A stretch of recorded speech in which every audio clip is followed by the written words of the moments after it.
రాష్ట్ర వ్యాప్తంగా సంచలనం సృష్టిస్తున్న కేతన్పల్లి ఇన్సిడెంట్లో బాల్క సుమన్కు ఈరోజు బెయిలా జైలా?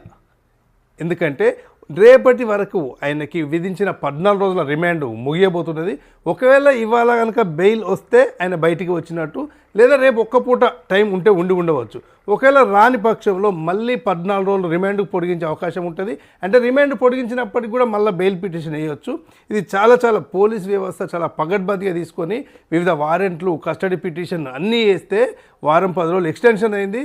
తర్వాత మళ్ళీ వాదనలు పూర్తయిన తర్వాత కేవలం ఈరోజు కొద్ది గంటల్లో తీర్పు మాత్రమే, బెయిల్పై తీర్పు మాత్రమే వాదనలు అయిపోయినాయని చెప్పేసి వారి సీనియర్ లాయర్లు చెప్తున్నారు. సరే, ఒక పక్క సుమనన్న వచ్చిన తర్వాతనే మేము వస్తామంటూ బీఆర్ఎస్ కౌన్సిలర్లు, సిపిఐ కౌన్సిలర్లు ఒక దగ్గర ఉండిపోయారు. నిజంగా గెలిచి 16 రోజులు అవుతున్నా కూడా వారు ఊళ్ళోకి రాకపోవడం, వాళ్ళు గెలిచిన సంబరాలు చేసుకోలేకపోవడం, కనీసం ఇంట్లో పిల్లలకి కుటుంబ సభ్యులు కలవలేకుండా ఎక్కడో అజ్ఞాత జీవితం గడపడం మాత్రం చాలా బాధాకరం.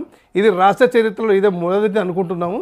అయితే ఒకవేళ అంటే ఇప్పటికీ కూడా కాంగ్రెస్ వాళ్ళు ఇంకా ప్రయత్నాలు చేస్తున్నారన్న వాదనలు వినిపిస్తున్నాయి. సరే, అది తర్వాత విషయం.